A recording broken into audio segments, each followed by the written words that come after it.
Kerajaan Majapahit merupakan kerajaan Hindu-Buddha terbesar di Indonesia yang berdiri pada abad ke-13 dan ke-16. Wilayah kekuasaan Majapahit mencapai hampir seluruh Nusantara. Majapahit didirikannya oleh Raden Wijaya pada tahun 1293. Seorang menantu dari Kartanegara, raja terakhir Singasari. Sejarah berdirinya kerajaan Majapahit bermula dari permohonan Raden Jayawijaya kepada Jawa Katuang untuk membuka hutan di daerah Tarik. Jaya Katuang merupakan raja kerajaan Gelang-Gelang. Ia adalah sosok yang berpengaruh terhadap keruntuhan kerajaan Singasari. Kartanegara, pemimpin Singasari yang juga mertua Raden Jayawijaya, gugur akibat serbuan tentara Gelang-Gelang yang dikirim Jaya Katuang. Istana Singasari pun telah diduduki. Hal tersebut membuat Raden Wijaya bersama istrinya dan sejumlah pasukan yang tersisa meninggalkan Singasari dan menuju Madura. Mereka hendak menemui Adipati Wirajaya. Seiring berjalannya waktu, Majapahit berkembang jadi makin kuat dan pesat, serta mendapat banyak simpati dari penduduk Daha dan Tumapel. Gak cuma itu, niat balas dendam Raden Wijaya terhadap Jaya Katuang juga terbantu dengan mendaratnya 20.000 tentara pasukan Cina di Tuban yang dikirim oleh Kubail Khan pada tahun 1293 Masehi. Pengiriman pasukan ini bertujuan untuk menghukum Kartanegara yang telah menghina Kubail Khan. Akhirnya Raden Wijaya memutuskan untuk bekerja sama dengan tentara Cina dan mereka berhasil mengalahkan Jaya Katuang. Setelah itu, Raden Wijaya mengatur siasat untuk mengusir tentara Cina dengan mengadakan pesta besar-besaran hingga tentara Cina mabuk.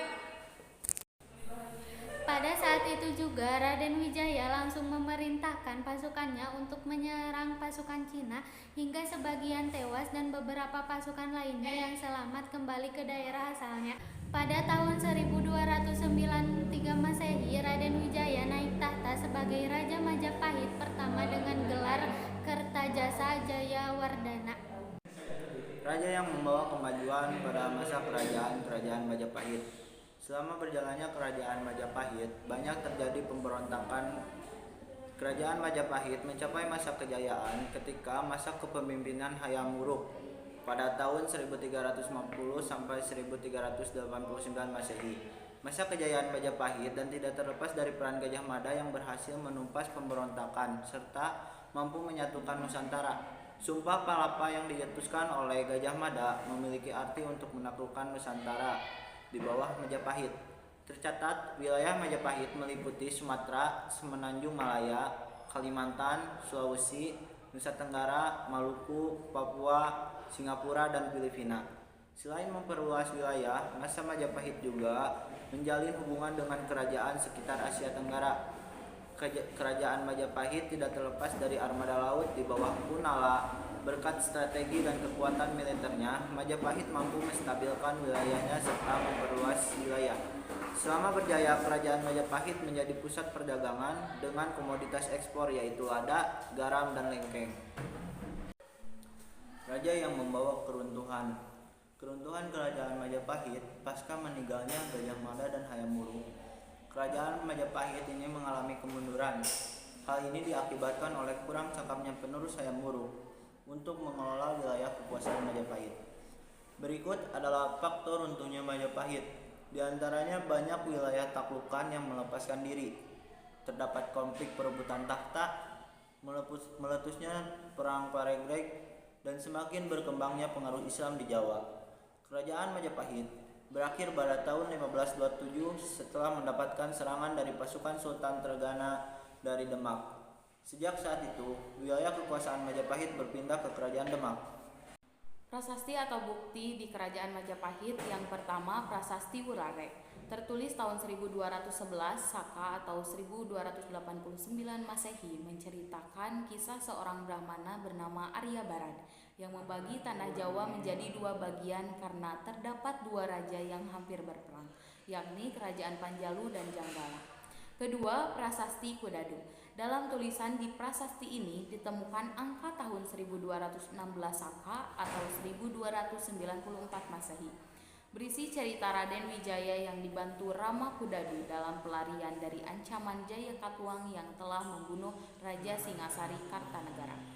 Yang ketiga, Prasasti Sukamerta bertuliskan tahun 1208 Saka atau 1296 Masehi.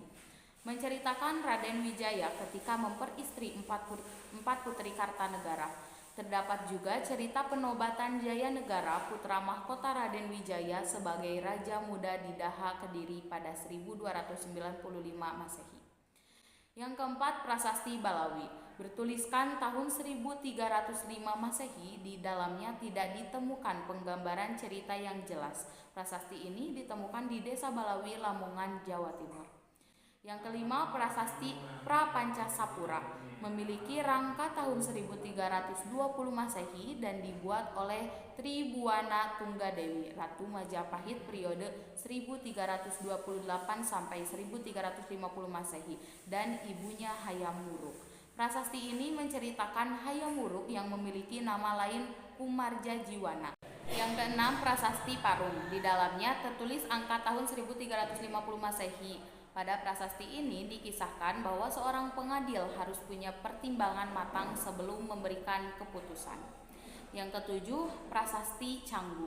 Dituliskan tanggal pembuatannya pada 1358 Masehi. Prasasti ini berisi peraturan melintas di wilayah sekitar Sungai Bengawan Solo dan Sungai Berantas. Yang kedelapan, Prasasti Biluluk. Ditemukan 3 prasasti yang masing-masing berangka tahun 1366, 1393, dan 1395 Masehi. 3 prasasti ini berisi mengenai otonomi kekuasaan daerah Desa Bluluk dan Tanggulan. Ada juga mengenai peraturan tentang pajak serta hal lain yang menyangkut penggunaan air asin. Yang kesembilan, Prasasti Karangbogem. Bertuliskan angka tahun 1387 Masehi dan berbahan logam. Prasasti ini ditemukan di Bungah, Gresik, Jawa Timur. Isinya mengenai legalisasi wilayah tempat mencari sumber daya alam berupa ikan. Yang ke-10, Prasasti Katiden. Prasasti ini dibuat pada 1392 Masehi. Lokasi penemuannya di Malang dan berisi mengenai pembebasan beberapa wilayah di desa Katiden. Adapun candinya yang pertama yaitu Candi Sukuh.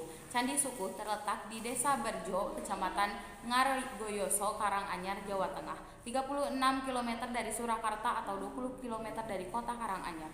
Menurut perkiraan, Candi Sukuh ini dibangun pada tahun 1437 Masehi dan masuk ke dalam jenis candi Hindu dengan bentuk piramid.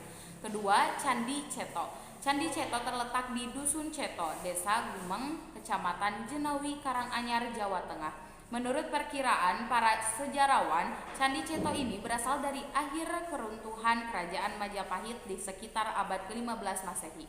Yang ketiga, Candi Pari.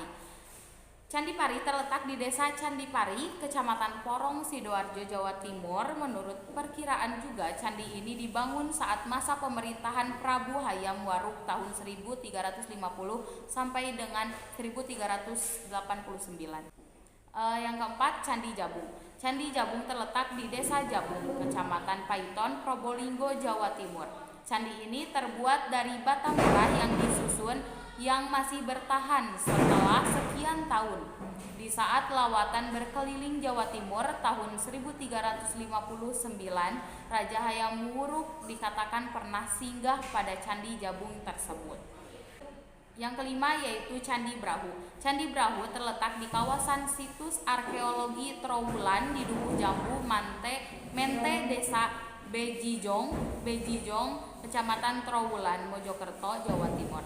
Prasasti ini dibuat oleh Empu Sendok dan berguna sebagai tempat pembakaran jenazah dan raja-raja Majapahit.